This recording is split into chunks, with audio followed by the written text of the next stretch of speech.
ವೈಯಕ್ತಿಕವಾದ ಅಭಿಪ್ರಾಯ, ನೀವು ಸಮಾಜನ ಬದಲಾವಣೆ ಮಾಡಿ ಪ್ರಯತ್ನ ಮಾಡ್ತೀರಿ. ನಾವು ತಪ್ಪು ಮಾಡಿದ್ರೆ ನೀವ್ ಯಾಕೆ ವಿರೋಧ ಪಕ್ಷದವರಾಗ್ತೀರಿ?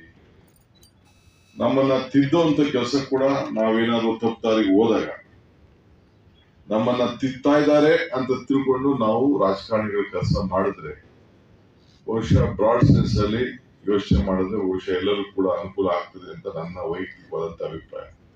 ಸೊ ಎಷ್ಟೋ ಜನ ನನ್ನ ವಿರುದ್ಧ ಆಗ್ಲಿ ಬೇರೆ ಬೇರೆ ಸಂದರ್ಭದಲ್ಲಿ ಟೀಕೆಗಳು ವಿವಿಧ ರೀತಿಯಲ್ಲಿ ಬರೆದಿದ್ದು ಕೂಡ ನಾನು ತಪ್ಪುಗಳೇ ಬಂದಿದ್ದಾರೆ ಬೇಕಾದಷ್ಟು, ನಾನು ಇಲ್ಲ ಅಂತ ನಾನು ಹೇಳುದಿಲ್ಲ.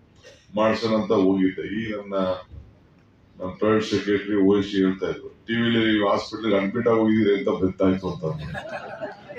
ಸೊ ಹಿಂಗೆ ನಿಮ್ಗೆ ಬಹಳ ಫೇಕ್ ನ್ಯೂಸ್ ಅಂದ್ರೆ ಬಹಳ ನಶೆ ಬಂದ್ಬಿಟ್ಟಿರ್ತದೆ, ಫೇಕ್ ನಶೆ. ನೆನ್ನೆ ತಾನೇ ನಶೆ ಮುಕ್ತ ಭಾರತ ಕರ್ನಾಟಕ ಮಾಡಬೇಕು ಅಂತ